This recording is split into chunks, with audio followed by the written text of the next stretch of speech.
What'd you think about Arkansas's loss to LSU on Saturday?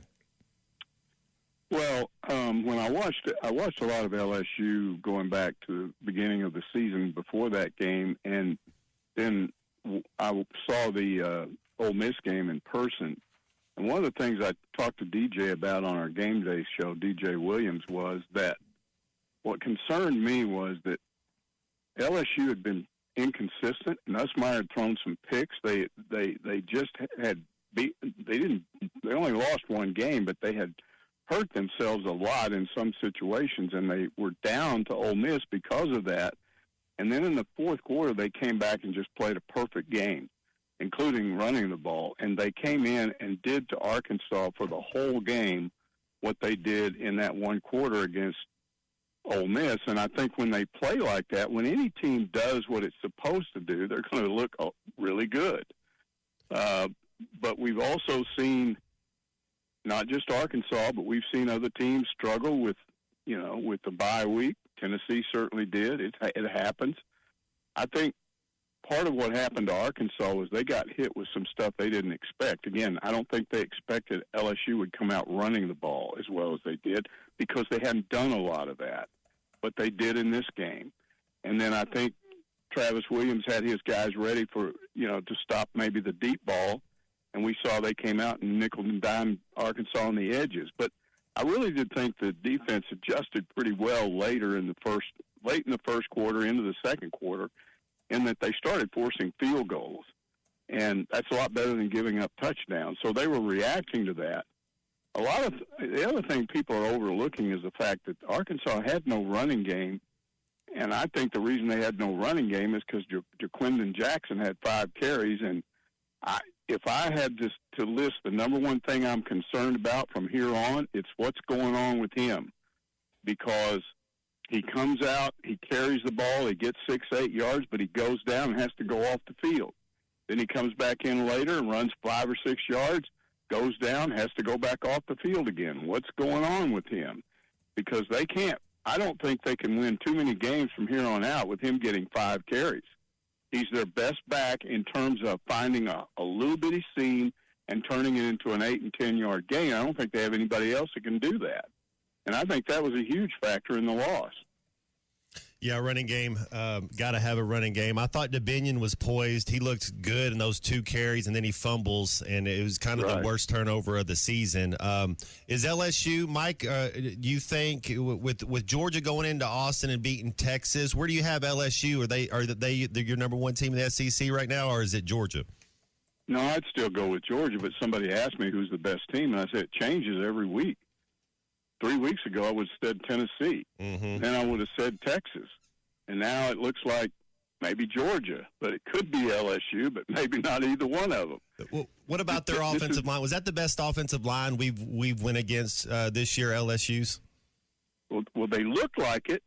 Yeah. But on the other hand, go back and look at some of their other games when they didn't run the ball like that. Teams are just there's an inconsistency that we're seeing every week that makes trying to analyze what's going on an issue. And what a lot of fans do is everything is all about what happened right now. So they think what's going on right now is the way it is, and it can change with virtually every team.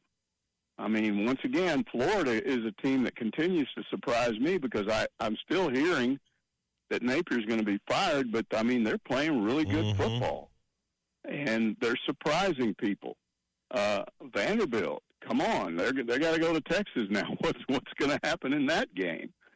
And the guys, to me, the best thing that happened over the weekend was that Texas found out, took a while, but they found out the difference between the SEC and the Big 12 because they're riding high, and they thought they were going to win that game, and they got hit in the mouth, and then they had that weird pass interference call, and the officials got together and changed it in favor of Texas, so they score, and their people are going crazy, but they had all those students throwing bottles onto the field, and I guess they thought they'd just get away with that. Well, they not only lost the game, but then yesterday it was announced they've got a $250,000 fine to the SEC, not to Georgia, but to the SEC, and they have to do everything possible to identify the people that were throwing bottles. Plus, they've got to do a review of their alcohol sales policy, and they've got to submit all that back to the SEC, and the SEC may or may not decide to take away their ability to sell liquor at Darrell K. Royal Stadium. So they got put in their place. They found out that in this league, nobody is that special.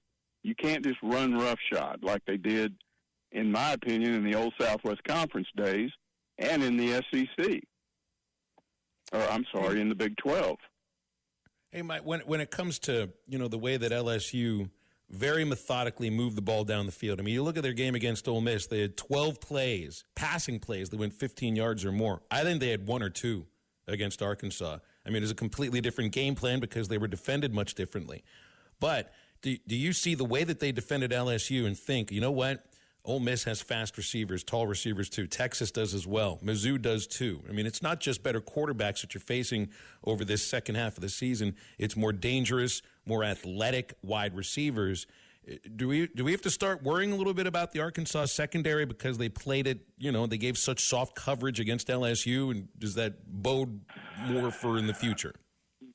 I'm not sure. I think, again, some of it was just the strategy that they took, and then I think you got to give LSU's offensive coordinator a lot of credit. I think he anticipated that, so they changed their game plan some. There's another factor that that I haven't talked about, and that is I never thought I'd be talking about Arkansas being guilty of eating rat poison, because that's you don't eat rat poison when you don't win games and when fans are mad at you.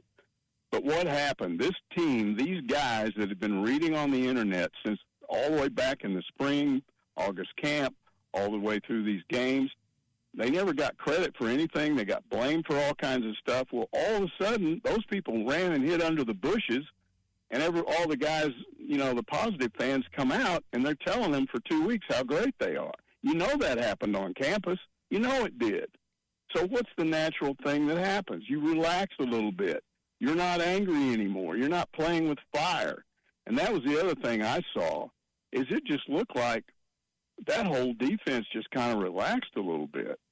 But there was a positive to that game, and nobody's mentioning it that I've seen, and that is for most of that game, Taylor Green did something he hasn't done all year. He stayed in that pocket. He moved up in the pocket. He found open receivers. He just screwed up on that one interception. He should have eaten the ball, and he was still trying to do that. But he was throwing under pressure all during the first half and getting that ball off quickly, which he hasn't done. We've talked about him looking down those first open guys and looking at somebody else. He didn't do that. And I think that Bobby Petrino spent 2 weeks telling him, okay, we don't want you to get that knee hurt again anyway, so we don't want you to run as much. We want you to stay in that pocket and throw the ball. And he did that for the most part. Mike, must win going to Starkville this Saturday against Mississippi State. Is it a must-win game? Yeah, I think so. I mean, and it's tough because they're getting better. They've got a young quarterback that's kind of gotten better and better, and they've surprised people.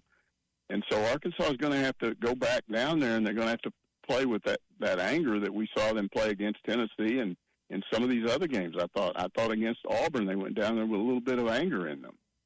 So I think they're going to need that. And I'm not saying that if you lost that game, you're out of it, because we've seen weird things happen. They might lose that game and come back and beat Ole Miss. You don't know. But I would say that's probably a must-win game.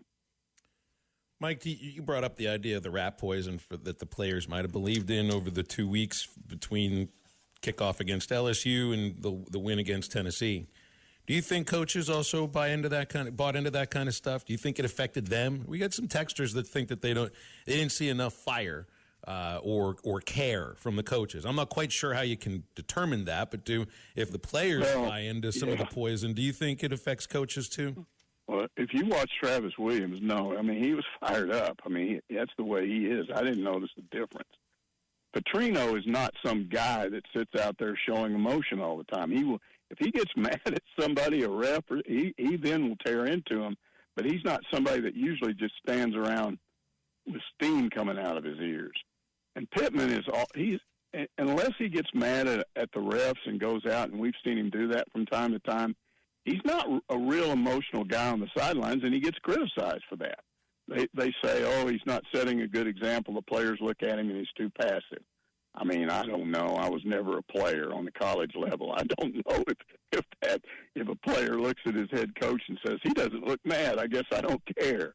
But I don't think it was a rat poison thing with them. They might not have done a good enough job of convincing these guys that they could have a letdown, but you'd have to be there in those practices to know. What did you think about the change on the offensive line? Moving Blackstock to left guard and Marion Harris to right tackle, and considering the change on the line, I know you had 2 weeks to worry about it because they took care of that during the bye week. Do you think that had anything to do with struggling to run the ball effectively? Yes, it might have. I think anytime I know they've had a problem with that right tackle position, but with this group, I would be very reluctant to make any kind of big change there. And I'm not saying that that's what it was. I'd have to be in the meetings and look at the film over and over again, listen to what Mateo says when he looks at stuff, what Pittman says. But I just think, I don't know. It didn't sound like a good idea to me. BetOnline is the world's most trusted betting platform and your number one source for everything sports betting. Every stat, every matchup, breakdown, and even live odds and spreads to bet on during the games. With the largest catalog of odds on everything from football, MLB playoffs, NHL, and NBA to political props. When the game is over, head over to our online casino and get in on a game of blackjack, poke. Head to the website today to get in on the action with America's most trusted site for online wagering. BetOnline. The game starts here.